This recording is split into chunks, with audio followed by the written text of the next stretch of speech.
Hindi ko na masisilayan ang sikat ng Hello mga ka-idol! So ngayon, meron ulit akong ituturo sa inyong magandang kanta. Ang title pala nito ay yung Gintong Araw by Bing Rodrigo. So napakadali niya lang tugtugin mga ka-idol. Yung strumming lang sa kanya yung medyo mahirap-hirap, no?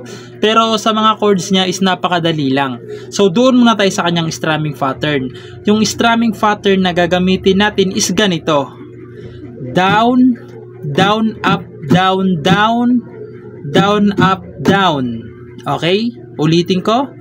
Down, down, up, down, down, down, up, down. Tapos lilipat na ng chords. Okay? So, ganun lang. Pag meron naman open, close parenthesis yung chords, ibig sabihin yung strumming natin doon is ganito. Down, down, up, down, lilipat agad. Okay? Ulitin ko.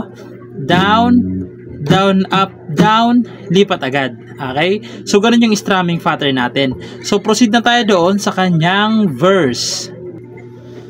So, yung verse niya naman dito mga ka-idol is, kung mapapansin dyan sa chord is marami siya, no? Pero, dinoble-doble ko lang yan para hindi kayo mahirapan sa strumming.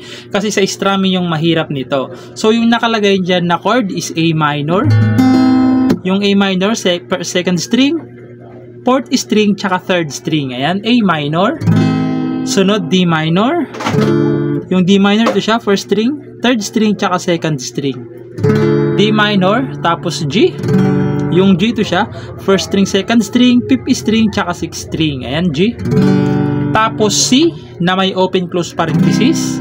Tapos E7, na may open close parenthesis. So, ito yung E7, third string, tsaka fifth string lang. Ayan, E7. Tapos, babalik lang kayo ng A minor. Tapos, D minor. Tapos, pupunta naman kayo ng E. Yung E ito siya. Third string, fifth string, tsaka fourth string. Ayan, E. Tapos, babalik lang kayo ng A minor na may open close parenthesis. Tapos, A7 ulit na may open close parenthesis. Tapos, halos babalik lang kayo sa unang pasada ng chords. Doon sa A minor, D minor, G, C na may open close parenthesis, tapos E7 na may open close parenthesis din. Tapos babalik lang ulit kayo ng A minor, D, E, A minor ulit na may open close parenthesis, tapos A7 naman na nasa loob ng open close parenthesis. Yung A7 ito siya, second string lang tsaka third string. Ayan, A7.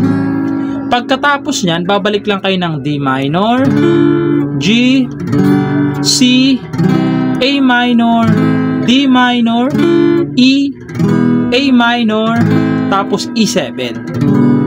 So, kung mapapansin nyo, marami yung chords na yan, no? Pero, dinoble-doble ko lang yan para mas maintindihan yung strumming. Kasi, mas mahihirapan kayo kung inisa ko lang yung chords nila.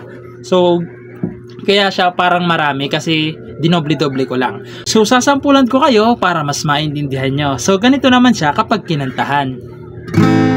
Hindi ko na masisilayan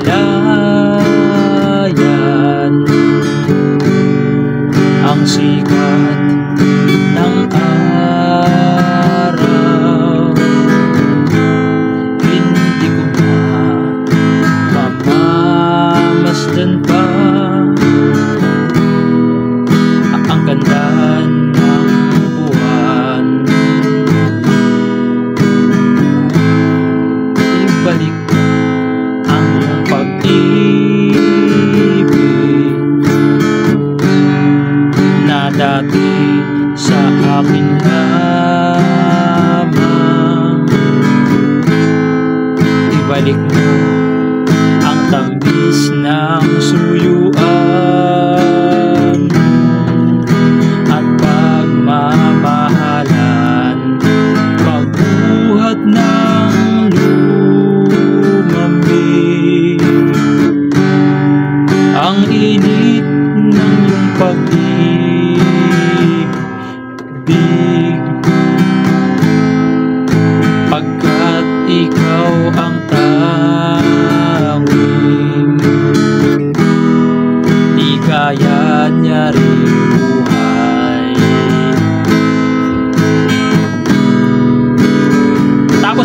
yung chorus. Pababayaan mo. So, doon na yun sa chorus, no? So, puntahan na natin yung kanyang chorus. So, yung chorus niya rito mga ka-idol is A. Yung A, second string, third string, tsaka fourth string. Ayan, A. Sunod, B minor. Yung B minor nakabara sa second fret. Sa third fret naman ay second string. Sa fourth fret naman ay fourth string tsaka third string lang. Ayan, B minor. Tapos babalik kayo. Pupunta kayo ng E. Tapos babalik kayo sa A. Tapos isa pang A. Tapos D. Yung D, ito siya, first string. Second string tsaka ito third string. Ayan, D. Tapos babalik kayo sa E. Tapos A na may open close parenthesis. Tapos E7 na may open close parenthesis. Okay? So sasampulan ko yung chorus para mas maintindihan nyo. So ganito naman siya kapag kinantahan. Pababayaan mo kayang masayang na lang mga gintong araw natin na nagdaan. May halaga pa ba sa atin ang pag-ibig? Puso at gabi magsilamig. Tapos babalik kayo doon sa chord, sa sa second verse. So same lang lahat yan mga ka-idol, same lang yung verse pati yung chorus. So babalik lang kayo dun sa verse 2 tapos chorus ulit. So ayun lang, pagpasensyaan nyo ng mga ka-idol no, kung medyo mahaba-haba tong mga chords, pero dinoble-doble ko lang yan para hindi kayo malilito sa strumming. So ayun lang, sana nagustuhan nyo yung video natin ngayon and bye bye.